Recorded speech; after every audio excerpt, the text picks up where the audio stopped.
बिस्मिल्लाहिर्रहमानिर्रहीम। अस्सलाम वालेकुम to all of you. Welcome to my YouTube channel. Viewers, आज का जो टॉपिक हम डिस्कस करने जा रहे हैं वो है प्रोग्राम और प्रोग्रामिंग लैंग्वेज। ये चैप्टर नंबर 8 आईसीएस कंप्यूटर का जो है सी लैंग्वेज का चैप्टर है, जिसको आज हम स्टार्ट करने जा रहे हैं। जैसे कि हम सब जानते हैं कि कंप्यूटर के 2 इम्पॉर्टेंट कंपोनेंट्स होते हैं। जो मेन कंपोनेंट है वो हार्डवेयर और सॉफ्टवेयर है। हार्डवेयर के बारे में हम सभी जानते हैं कि वो फिज़िकल पार्ट्स होते हैं कंप्यूटर के, जिनको हम देख सकते हैं, जिनको हम छू सकते हैं। जबकि सॉफ्टवेयर क्या है, कंप्यूटर के ऐसा पार्ट, ठीक है, जिसको हम टच नहीं कर सकते, जिसको छू नहीं सकते। ये सेट ऑफ इंस्ट्रक्शंस होती हैं। तो कोई भी किसी भी टाइप का जो सॉफ्टवेयर होता है वो किसी प्रोग्रामिंग लैंग्वेज में डेवलप किया जाता है। कंप्यूटर किसी भी टास्क को परफॉर्म करता है, ठीक है, और वो कुछ स्पेसिफिक सेट ऑफ इंस्ट्रक्शंस को फॉलो करते हुए वो टास्क क्या करता है, परफॉर्म करता है। और सेट ऑफ इंस्ट्रक्शन जो हम एक पर्टिकुलर फॉर्मेट में कंप्यूटर को देते हैं उसको कहते हैं प्रोग्राम। और ये प्रोग्राम किसी प्रोग्रामिंग लैंग्वेजेस में लिखे जाते हैं। डिफरेंट प्रोग्रामिंग लैंग्वेजेस में लिखे जाते हैं, ठीक है, और कुछ स्पेसिफिक सेट ऑफ रूल्स या सेट ऑफ इंस्ट्रक्शंस को फॉलो करते हुए ये प्रोग्राम लिखे जाते हैं। और अगर हम या जो प्रोग्रामर लिखने वाले जो होते हैं कोड को या प्रोग्राम को जो लिखने वाले होते हैं प्रोग्रामर, अगर वो उन सेट ऑफ रूल्स या को फॉलो करते हुए प्रोग्राम नहीं लिखते तो फिर एरर वगैरह जनरेट होते हैं। तो ऐसे वो तमाम लोग जो कि प्रोग्राम लिखते हैं उनको प्रोग्रामर कहते हैं। प्रोग्रामिंग लैंग्वेजेस क्या हैं कि these are the set of words and symbols used to write a program is called programming language. Normally देखा जाए तो डेली लाइफ में हम जितनी भी लैंग्वेजेस बोल रहे होते हैं, ठीक है, इनमें कुछ सेट ऑफ वर्ड्स होते हैं, सेट ऑफ सिंबल्स होते हैं, जिनसे मिलके ये लैंग्वेज बनी होती है। और बोलने में या लिखने में भी हमें क्या करना पड़ता है, कुछ सेट ऑफ रूल्स को फॉलो करते हुए उस लैंग्वेज को लिखना पड़ता है। तो लैंग्वेज क्या होती है, मीन ऑफ कम्युनिकेशन है। जैसे कि हम इंसान किसी स्पेसिफिक लैंग्वेज को यूज़ करते हुए हम दूसरे इंसानों से कम्युनिकेट करते हैं। इसी तरह से जो कंप्यूटर लैंग्वेज है ये क्या है, ये मीन ऑफ कम्युनिकेशन है बिटवीन यूज़र एंड कंप्यूटर, ठीक है। कंप्यूटर और यूज़र के दरमियान क्या है, mean of communication. Like user ने कोई टास्क परफॉर्म करवाना है, ठीक है, तो उसने सेट ऑफ इंस्ट्रक्शंस की फॉर्म में वो उसको देना है कंप्यूटर को। फिर कंप्यूटर ने क्या करना है, उस इंस्ट्रक्शन को फॉलो करते हुए कोई भी टास्क परफॉर्म करना है। Set of words and symbols used to write a program is called programming language. Programming languages are used to write a computer program. It is mean of communication between computer and user. 2 तरह की languages होती हैं, लो level language and high level language. तो general discussion कर लेते हैं। लो level language computer की ऐसी लैंग्वेज होती है जो कि कंप्यूटर डायरेक्टली अंडरस्टैंड करता है, और ये लैंग्वेज बाइनरी फॉर्म में होती है। इंसान के लिए इस लैंग्वेज का समझना थोड़ा मुश्किल होता है। जबकि हाई लेवल लैंग्वेज ऐसी लैंग्वेज होती है जिसको इंसान डायरेक्टली अंडरस्टैंड कर लेते हैं, क्योंकि ये लैंग्वेज इंग्लिश लाइक सेंटेंसेस में लिखी जाती है। और कंप्यूटर को इस लैंग्वेज को अंडरस्टैंड करने के लिए ट्रांसलेटर की ज़रूरत पड़ती है। तो अभी हम चलते हैं इसकी डिस्कशन की तरफ। Low level language is near to computer hardware and far from human being. Low level language is further divided into 2 types, machine language and assembly language. Machine language की एक ऐसी टाइप होती है जिसमें इंस्ट्रक्शन को binary form में लिखा जाता है, 0 और 1 की फॉर्म में इस लैंग्वेज में इंस्ट्रक्शन को लिखा जाता है। और मशीन लैंग्वेज को कंप्यूटर डायरेक्टली अंडरस्टैंड कर सकता है। कंप्यूटर को मशीन लैंग्वेज को अंडरस्टैंड करने के लिए किसी ट्रांसलेटर की ज़रूरत नहीं पड़ती। मशीन लैंग्वेज की इंस्ट्रक्शंस ज़्यादा होती हैं, इसमें कोड लिखना भी मुश्किल होता है क्योंकि 0 और 1 की फॉर्म में इसमें सारी कोडिंग हो रही होती है। तो नॉर्मल यूज़र को या जो ऐसे यूज़र्स होते हैं जो प्रोग्रामिंग में इतने एक्सपर्ट नहीं होते, उनके लिए इस लैंग्वेज को अंडरस्टैंड करना प्रोग्रामिंग में कोई चेंज करना, अगर कोई कोड लिखा है इसको अंडरस्टैंड करना, उसमें कोई चेंजिंग करना उनके लिए अच्छा खासा मुश्किल काम होता है। जबकि असेंबली लैंग्वेज क्या होती है ये भी मशीन लैंग्वेज ही है, लेकिन ये मशीन लैंग्वेज से एक स्टेप हाई होती है मशीन लैंग्वेज से, क्योंकि इसमें क्या होता है, इसमें इंग्लिश लाइक सेंटेंसेस यूज़ किए जाते हैं जिन्हें निमोनिक्स कहते हैं। अब हम चलते हैं इसकी डिटेल डिस्क्रिप्शन की तरफ। A type of language in which instructions are written in binary form is called machine language. It is the only language that is directly understood by the computer. It is the native language of computer. A program written in machine language can be executed very fast by the computer. The computer does not need any translator to understand this language. Machine language is difficult to understand. The process of writing program in machine language take a lot of time. वही बात है कि ये native language है, computer को इसको understand करने के लिए किसी भी टाइप के ट्रांसलेटर की ज़रूरत नहीं पड़ती, क्योंकि कंप्यूटर जितनी भी इंस्ट्रक्शन पे वर्क करता है वो बाइनरी फॉर्म में होती हैं। और मशीन लैंग्वेज को अंडरस्टैंड करने के लिए ट्रांसलेटर की ज़रूरत इसलिए नहीं पड़ती क्योंकि मशीन लैंग्वेज में इंस्ट्रक्शन को बाइनरी फॉर्म मीन्स 0 और 1 की फॉर्म में लिखा जाता है। कंप्यूटर जो इंस्ट्रक्शन मशीन लैंग्वेज में होंगी उनको बहुत फास्टली एग्जीक्यूट करता है, बहुत फास्टली उसको रन करता है, ठीक है। मशीन लैंग्वेज को नॉर्मल यूज़र के लिए अंडरस्टैंड करना डिफ़िकल्ट है क्योंकि ये 0 और 1 की फॉर्म में लिखा जाता है।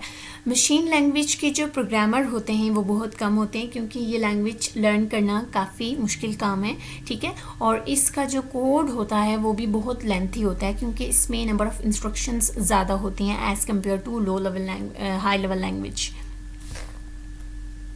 Assembly language is low-level language. It is one step higher than machine language. In assembly language, machine instructions are replaced with English-like words like mnemonics.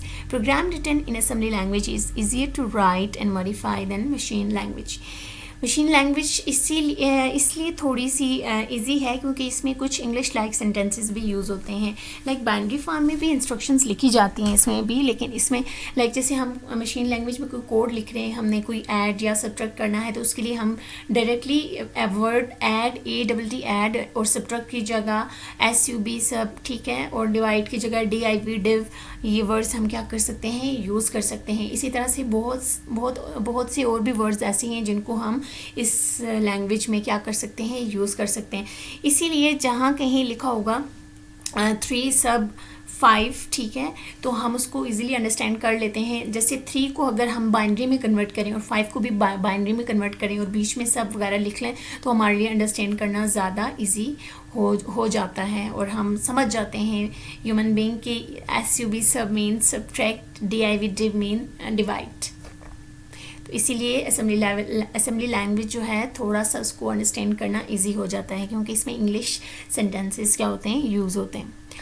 High level language की ऐसी टाइप होती है जिसमें इंस्ट्रक्शंस को इंग्लिश लाइक सेंटेंसेस में लिखा जाता है क्योंकि ह्यूमन बीइंग जो है इंग्लिश लैंग्वेज को अंडरस्टैंड करते हैं, वो बोलते भी हैं, इसीलिए कहीं भी इंस्ट्रक्शंस अगर इंग्लिश सेंटेंसेस में लिखी गई हुई हो तो उसको अंडरस्टैंड करना, ठीक है, उस लैंग्वेज में प्रोग्राम को लिखना और प्रोग्राम के अंदर से मिस्टेक्स फाइंड आउट करना यूज़र के लिए, प्रोग्रामर के लिए इजी हो जाता है।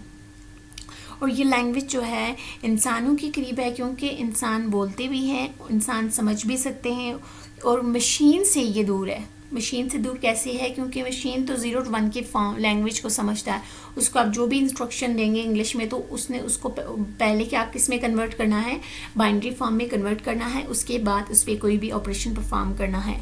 इसीलिए हाई लेवल लैंग्वेज क्या है, मशीन से दूर है लेकिन इंसानों के करीब है क्योंकि इंसान इस लैंग्वेज को समझ सकते हैं। Type of language that is close to human language is called high-level language. The instruction in this language is similar to English-like language such as input and print. इसमें बहुत से हाई लेवल लैंग्वेज, जैसे C language है, इसके अंदर बहुत ये high level language है और इसके अंदर इंस्ट्रक्शन को लिखना, उसको समझना, कोड को लिखना ज़्यादा इजी हो जाता है, क्योंकि इसमें डिफरेंट जो हैं वो इनपुट आउटपुट फंक्शंस यूज़ होते हैं और इसकी क्लियरली स्टेटमेंट्स यूज़र या प्रोग्रामर जो है उसको इजीली अंडरस्टैंड कर लेता है। लाइक प्री प्रोसेसर डायरेक्टिव है, मेन फंक्शन है, उसके बाद उसके अंदर जो इनपुट और आउटपुट फंक्शंस यूज़ होते हैं उनकी फंक्शनैलिटी हमें पता चलती है रीड करने से। तो ये लैंग्वेज क्या है, इसको हम इजीली सीख भी सकते हैं। हाई लेवल लैंग्वेज को हम सीख भी सकते हैं, और इस लैंग्वेज में अगर कोई प्रोग्राम लिखा हो और इसमें कोई एरर वगैरह फाइंड आउट करना हो और हमें सेट ऑफ रूल्स का पता हो तो हम इजीली उस प्रोग्राम को मॉडिफाई कर सकते हैं, उसमें से एरर्स को हम फाइंड आउट कर सकते हैं, उसमें चेंजिंग कर सकते हैं। हाई लेवल लैंग्वेज क्योंकि फ्लेक्सिबल लैंग्वेजेस होती हैं और इंग्लिश लाइक सेंटेंसेस में ये लैंग्वेजेस लिखी जाती हैं, इसीलिए इसके प्रोग्रामर भी ज़्यादा होते हैं, इसके सीखने वाले भी ज़्यादा होते हैं। और हाई लेवल लैंग्वेज में जब आप कोडिंग लिखते हैं तो इसमें जो कोड की नंबर ऑफ़ लाइंस होती हैं वो फ्यू होती हैं। फ्यू क्यों होती हैं? क्योंकि मशीन लैंग्वेज में आपने हर एक चीज़ को 0 और 1 की फॉर्म में कन्वर्ट करना होता है, इसलिए मशीन लैंग्वेज में सेट ऑफ इंस्ट्रक्शंस जो होती हैं या लाइन ऑफ कोड जो होते हैं वो ज़्यादा होते हैं, जबकि हाई लेवल लैंग्वेज में ये जो लेंथ होती है कोड की वो क्या होती है, वो थोड़ी कम होती है और इसके प्रोग्रामर ज़्यादा होते हैं। ठीक है, तो सिंटेक्स क्या है, मैंने बार बार ये वर्ड यूज़ किया है कि सेट ऑफ रूल्स को फॉलो करते हुए हमने कोई भी प्रोग्रामिंग लैंग्वेज के अंदर कोड लिखना है। तो सिंटेक्स क्या होता है, हर प्रोग्रामिंग लैंग्वेज के कुछ सेट ऑफ रूल्स होते हैं। जैसे उर्दू लैंग्वेज है, इंग्लिश है, हिंदी है, इटालियन है, ठीक है, कोई भी लैंग्वेज है, तो उस लैंग्वेज के अंदर जब हम कोई भी कोड लिखते हैं तो हम किसी स्पेसिफिक सेट ऑफ रूल्स को फॉलो करते हैं, चाहे वो हम बोलने में करें चाहे वो हम लिखने में करें। इसी तरह से कंप्यूटर की जो लैंग्वेजेस हैं उसको लिखने के लिए भी हमें सेट ऑफ रूल्स को फॉलो करना पड़ता है, और वो तमाम सेट ऑफ रूल्स जिनको फॉलो करते हुए हम प्रोग्रामिंग करते हैं उनको क्या कहते हैं, सिंटेक्स कहते हैं। ठीक है, सिंटेक्स कहते हैं। और अगर आप इन रूल्स में से किसी भी एक रूल को वायलेट करेंगे तो एरर जनरेट होगा। ठीक है, तो जो हाई लेवल लैंग्वेजेस होती हैं उनको कंप्यूटर अंडरस्टैंड करता है, लेकिन अंडरस्टैंड कैसे करता है, पहले उनको ट्रांसलेट करता है लो लेवल लैंग्वेज में, फिर उनको उस इंस्ट्रक्शन को अंडरस्टैंड करता है। तो कोई भी लैंग्वेज प्रोग्राम होता है वो किसी प्रोग्रामिंग लैंग्वेज को यूज़ करते हुए हम क्या करते हैं, लिखते हैं। उसमें एरर वगैरह तब जनरेट होता है जब हम उस सेट ऑफ रूल्स को फॉलो या सिंटेक्स को फॉलो नहीं करते हैं। अभी मैं इसको 1 by 1 रीड करूँगी। Type of language that is close to human language is called high level language. The instruction in this language is similar to English like language such as input and print. Every programming language has set of rules for writing program in programming language is called syntax. Each program must be written according to syntax of these languages. Any error in program is indicated by translator. A program cannot be converted into machine language if it contains any syntax error. तो मैंने ये कहा था कि high level language को लो level language में convert करना पड़ता है। तो जी हाँ, ट्रांसलेटर होते हैं जिनको यूज़ करते हुए कंप्यूटर हाई लेवल लैंग्वेज की इंस्ट्रक्शन को लो लेवल लैंग्वेज में कन्वर्ट करके उसको अंडरस्टैंड करता है, फिर उसको क्या करता है, एग्जीक्यूट करता है। और अगर आपने किसी भी तरह का कोई भी एरर रखा हो, सिंटेक्स एरर वगैरह रखा हो, तो ये ट्रांसलेटर जो होते हैं उस सिंटेक्स एरर को डिटेक्ट कर लेते हैं और एरर मैसेज स्क्रीन पे शो कर देते हैं, जिनको देखते हुए प्रोग्रामर जो होते हैं उस एरर को रिमूव करते हैं।